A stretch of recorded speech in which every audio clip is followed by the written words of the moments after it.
Hi, and welcome back to Ready, Set, GYO, your on-the-go guide to learning gynecologic oncology.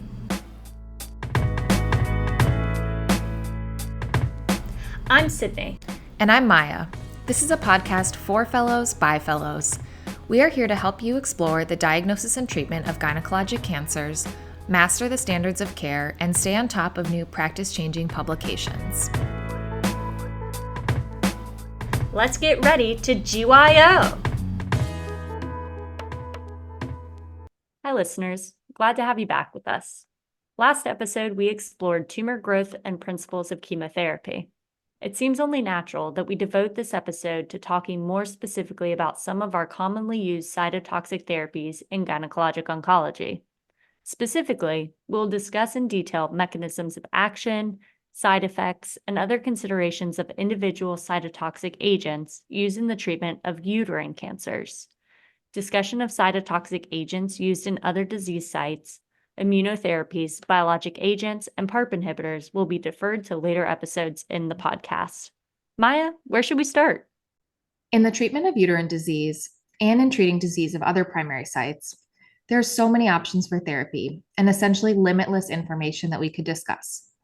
To keep this episode digestible and hopefully memorable, we're going to stick to the drugs that are the most common from each class for uterine cancer. We'll discuss them by their category or class due to similar mechanisms of action. Remember that there are similarities between all drugs in a class, but they do have some differences, which we'll try to point out. We also aren't going to discuss dosages today of all the agents.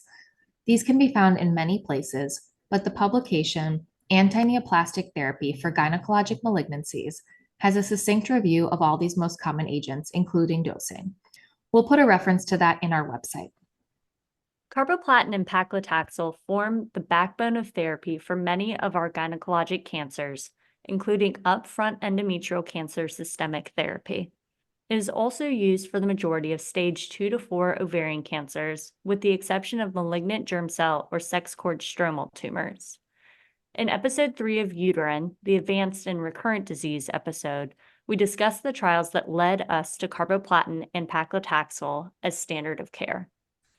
Carboplatin, as well as cisplatin, belong to the class of therapy called platinum agents. They work by forming adducts between DNA and their platinum atom. These covalent bonds between heavy metals and DNA disrupt the DNA double helix, leading to strand breakage. Both cisplatin and carboplatin are immunogenic and can cause an IgE-mediated hypersensitivity that can include an anaphylactic reaction. The risk of reaction increases with increased cumulative exposure. We'll talk more about this in our chemo emergencies lecture, but pre-medicating with a histamine receptor blocker and steroids can help mitigate this. In uterine cancer, cisplatin is used in combination with radiation. It can also be used as a single agent as second-line or subsequent therapy. It enters cells by passive diffusion and circulates throughout the body in a protein-bound state. It is renally eliminated and undergoes little to no true metabolism. Intraperitoneal administration allows up to 21 times the normal plasma concentrations of cisplatin. When dosed intraperitoneally, greater than 50% of the instilled cisplatin is absorbed into the systemic circulation. The dose of cisplatin depends on the route of administration, whether it is being used as a radiosensitizer, and whether it is being given as a monotherapy or combination therapy. Nephrotoxicity is the major dose-limiting toxicity, with peak damage occurring about 10 to 20 days after treatment. The renal tubular damage is usually reversible. Ototoxicity, specifically high-frequency hearing loss, can be seen in about 30% of treated patients. This can be reduced by hydration and historically mannitol. Neurotoxicity manifesting as peripheral sensory neuropathy, ototoxicity, and autonomic dysfunction is dose-dependent and typically develops after cumulative total dose of greater than 300 milligrams per meter squared. In 30 to 40% of affected patients, it may be irreversible. If given in combination with paclitaxel, neurotoxic effects may occur at lower cumulative dose. Cisplatin is the highest risk gynecologic cancer agent for chemotherapy-induced nausea and vomiting. Thus, patients should be prescribed an aggressive prophylactic antiemetic regimen with up to 4 drugs, sometimes including olanzapine. Rarely, anaphylaxis can be seen with repeat infusions and can be life-threatening.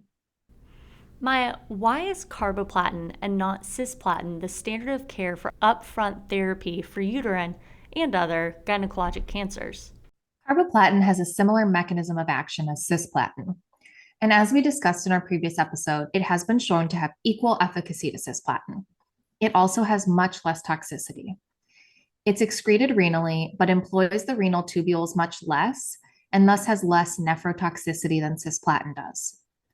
Its elimination is highly dependent on GFR, which explains why carboplatin has special dosing that is dependent on AUC and creatinine clearance as determined by the Cockcroft-Gault equation. Refer back to our episode, Principles of Chemotherapy, to review this concept. As with cisplatin, hypersensitivity reactions can occur. Thrombocytopenia is usually the dose-limiting side effect and occurs on average about 21 days after administration.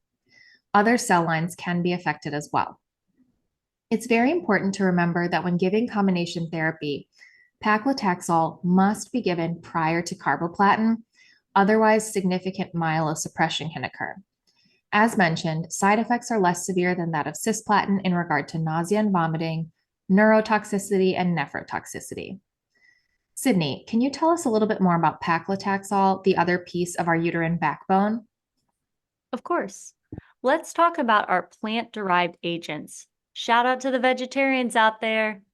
Most plant-derived agents target microtubules, which disrupt the mitotic spindle during cell division and lead to cell death. Paclitaxel is an agent derived from the western yew tree. It binds to and stabilizes intracellular microtubules, inhibiting depolymerization. Paclitaxel has low solubility and a large molecular weight. Therefore, it requires a diluent to make it soluble, which is a combination of chemophore-El and dehydrated alcohol. Even with the use of chemophore, there can be precipitate from the drug, so an IV line filter is necessary during administration. It's so important that we'll say it again here. You must remember to give paclitaxel first when combining with a platinum agent to reduce the severity of myelosuppression, specifically thrombocytopenia. This is due to the fact that paclitaxel has a nonlinear elimination kinetic, and if a platinum agent is given first, it increases the half-life of paclitaxel, which then can increase its toxicity. Speaking of toxicities, the dose-limiting toxicity for paclitaxel is myelosuppression, particularly neutropenia. Additional side effects include, in no particular order, alopecia, which occurs in all patients, typically 2 to 3 weeks after the first dose, peripheral neuropathy, which tends to increase with higher doses and shorter infusion times of Taxol, and cardiovascular effects such as bradycardia, Mobitz type 2 heart block, and rarely VTAC or even MI, and arthralgias and myalgias, which can be relieved with NSAIDs. If colony stimulating factors are needed for bone marrow support, this can be further exacerbated. Hypersensitivity or anaphylactic reactions can be severe. Patients can get angioedema, urticaria, hypotension, and even circulatory collapse. Interestingly, the hypersensitivity tends to be due to the diluent chemophore and not the paclitaxel itself. Another option to use is Abraxane, which is albumin-bound paclitaxel. It doesn't require steroid premedication, so it can be a good option for patients with uncontrolled diabetes who can't tolerate steroids. It's not used very often because it's very expensive. Docetaxel, also known as Taxotere, is a semisynthetic analog of paclitaxel with the same mechanism of action. It can be combined with gemcitabine for upfront treatment of sarcomas, although is not preferred to doxorubicin alone. It is an option for first-line recurrent endometrial cancer in combination with carboplatin. It can also be used as a single agent or as a second line or subsequent therapy for recurrent disease. Clinically, it is most commonly utilized when a patient has severe pre-existing neuropathy, limiting the use of paclitaxel, or when patients have severe anaphylactic reactions to paclitaxel. Despite the similar mechanism of action to paclitaxel, the toxicities do differ. there's a much lower risk of peripheral neuropathy and a much higher incidence of myelosuppression.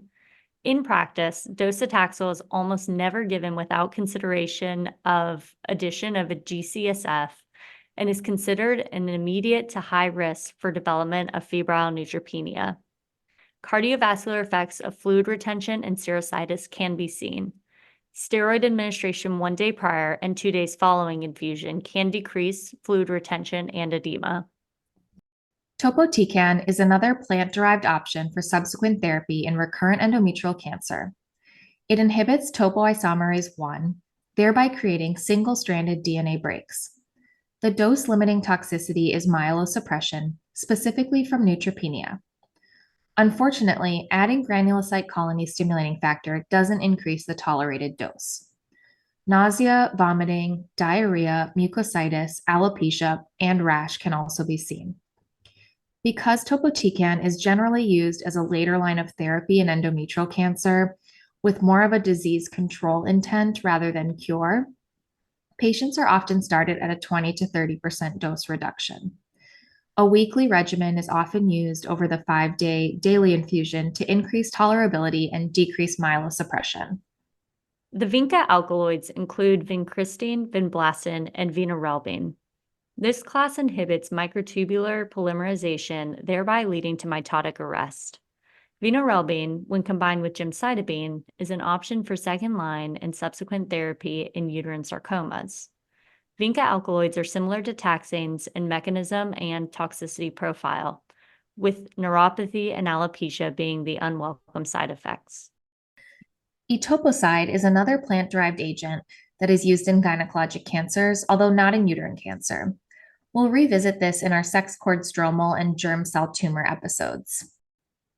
The next class of chemotherapy that we use in uterine cancer are the antimetabolites. These work by replacing normal substrates required to synthesize molecules necessary for metabolism, like DNA and RNA, leading to reduced cell proliferation and potential cell death. Since they're working on cell metabolism, they work the best in cells and tumors that are rapidly proliferating. These are cell cycle specific drugs, so their efficacy depends on duration of exposure. In general, their toxicities are related to damage with rapidly proliferating tissues, myelosuppression, stomatitis, and diarrhea, for example. Maya, which antimetabolites are used in uterine cancer? Gemcitabine is the most common antimetabolite used in uterine cancer. Gemcitabine is an option for chemoradiation regimens for uterine cancers in primary or adjuvant therapy, and is also an option to use in combination with cisplatin for recurrent disease.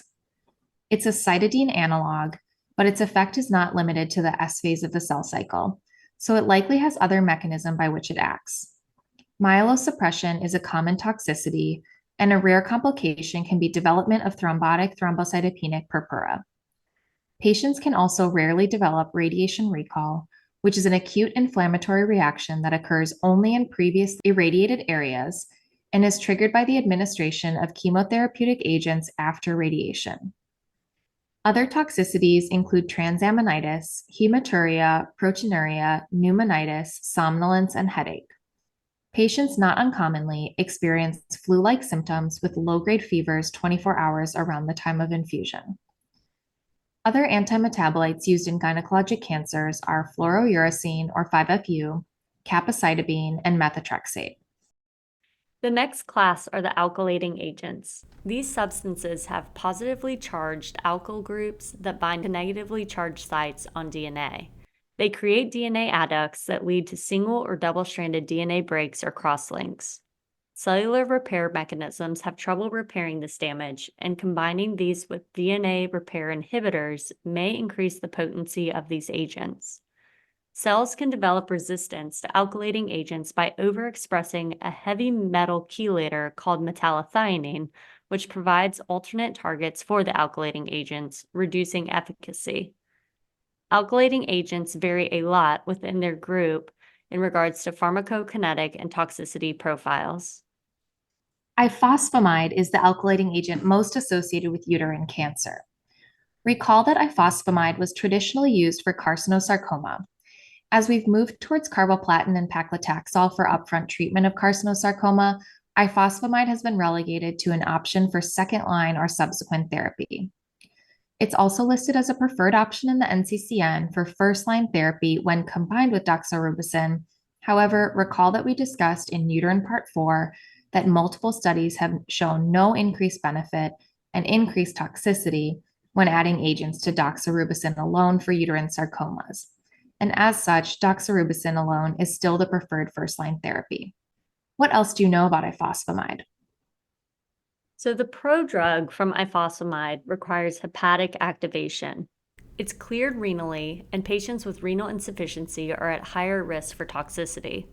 The most pathognomonic side effect is hemorrhagic cystitis. The compound, mesna, should be given as a bladder protectant and can be administered intravenously or orally. In addition, aggressive IV hydration can be protective. A daily urinalysis to check for hematuria should be obtained. Ifosfamide is metabolized into chloroacetaldehyde, which can cause a neurologic syndrome of somnolence, lethargy, ataxia, confusion, disorientation, dizziness, malaise, and even coma in severe cases. The antidote is methylene blue. There are several patient-specific factors that can increase risk, including impaired renal function, as stated, and hypoalbuminemia less than 3.5, given the highly protein-bound nature of this drug. In addition, ifosfamide is a major substrate of the CYP3A4 metabolism pathway. Thus, NK-1 antagonists such as fosaprepitant, which are inhibitors of the CYP3A4 pathway, can increase neurotoxicity risk by increasing serum concentrations of active metabolites such as chloroacetaldehyde. Patients can develop secondary hematologic malignancies with this agent. Myelosuppression is seen 7 to 10 days after administration. It is quite emetogenic, and antiemetic prophylaxis is recommended. Alopecia is common. Are there other alkylating agents used in uterine cancers, Maya? Trabectedin is one of our newer agents. It's an alkylating cytostatic drug derived from a Caribbean tunicate, also known as the sea squirt. It's another preferred first-line regimen when combined with doxorubicin for leiomyosarcoma.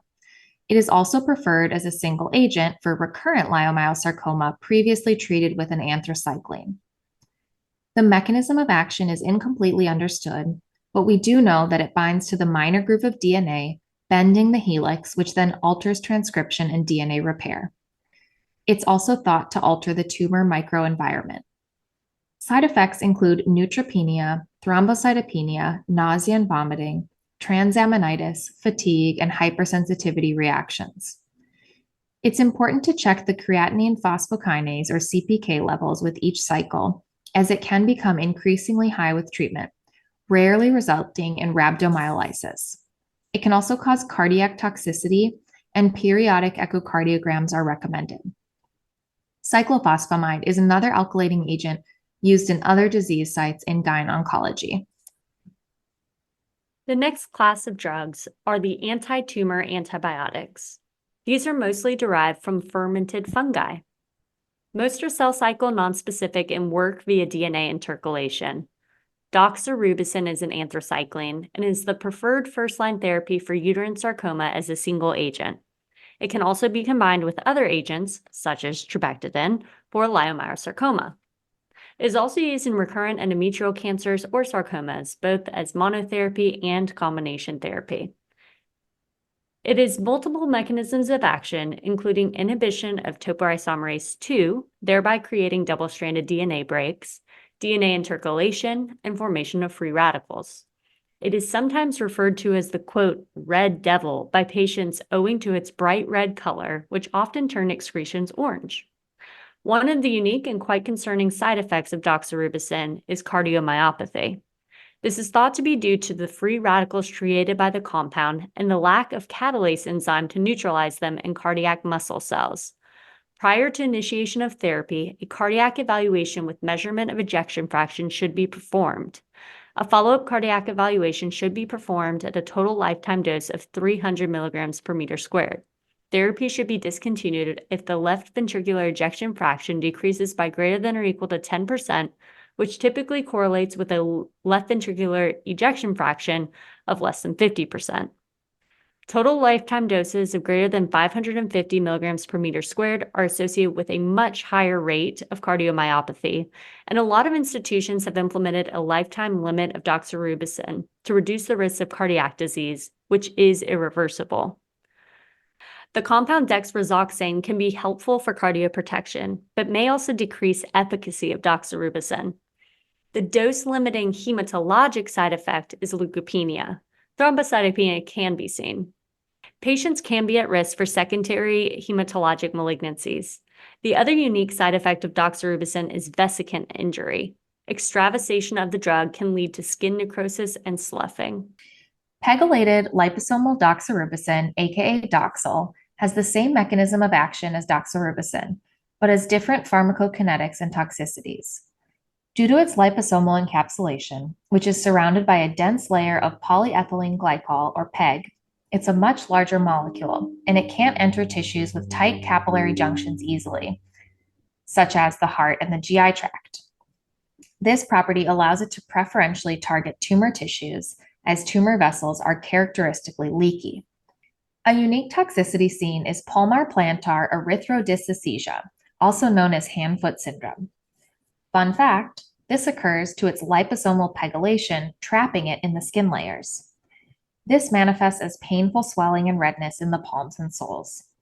This can be dose-limiting, but it may improve with dose adjustments.